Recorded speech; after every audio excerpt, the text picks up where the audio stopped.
Беншердің қалыңдану қопасында долы дәу өмір сүріпті. Ол сұмдық қомаға ет. Кешкі асына 17 қой, немесе 20 кекіліктей мөлшерде тамақ жейді екен. Сонда байқұс дәу әйелі оның бәрін дайындап үлгермей жатса, оған қатты ұрсып айғайлайтын. Ол әйеліне қатал болғаны сонша, түн сайын қарағайдай сойылдалып артынан қуады екен. Байғұс дәу әйелдің айғайымен зар жылауы бүкіл айналаға естіліпті. Түн ішіндегі осы айғайдан көршілері қатты қиналыпты. Әсіресе фирмасы жақын тұратын Джеймс фермерге ауыр болды.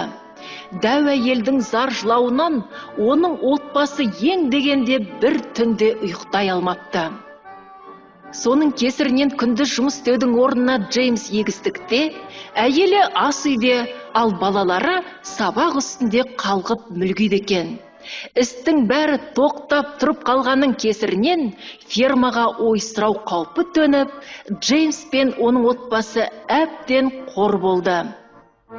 Бір күні Джеймс дәу әйелді кездестіріп: «Сәлеметсің бе, көршім? Сендердің түнгі у-шуларыңа қашанға дейін шыдауға болады?» деді.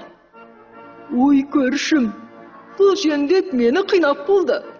Бірақ оның құпиясын білем. Ол жауыздың жаны қорқақ. Оны жақсылап қорқытса, буға айналып кетеді» дейді дәу әйел. «Маған енді бәрібір» дейді фермер. «Садағымен жебемді алып, сенің дәуіңді қорқытайын».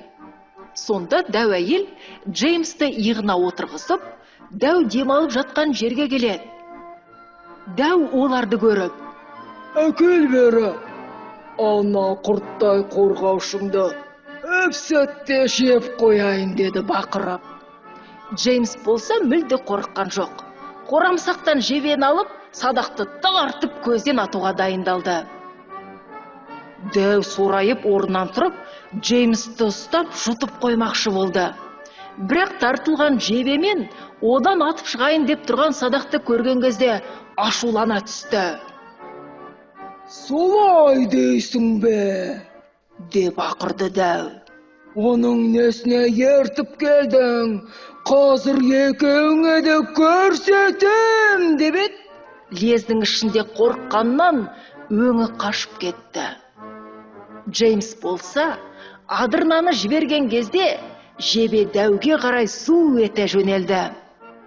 Дәу қорыққаннан сол сәтте ауада еріп, буға айналып шоқ боп кетті. Тіпті болмағандай сияқты. Жебе болса, дәуге жетіп те үлгермепті. Тұрған жерінен асып ұшып, ағаш есікке қадалды да кетті. Дәу әйел қуанып, бері жөнеліп еді. Содан жайлап Джеймсті жерге түсірді де: «Сен маған сондай көмектестің, көршім. Мен енді кез келген тілегіңді орындауға дайынмын. Қане, ең ардақты тілегіңді айта бер» деді ол. Ал Джеймстің жалғыз тілегі ұйқысын қандыру еді. Қаншама түндер бойы ұйқы көрмеген байғұс дәу әйелге былай деді: «Менің ең ардақты тілегім жақсылап ұйқыны қандыру» деді.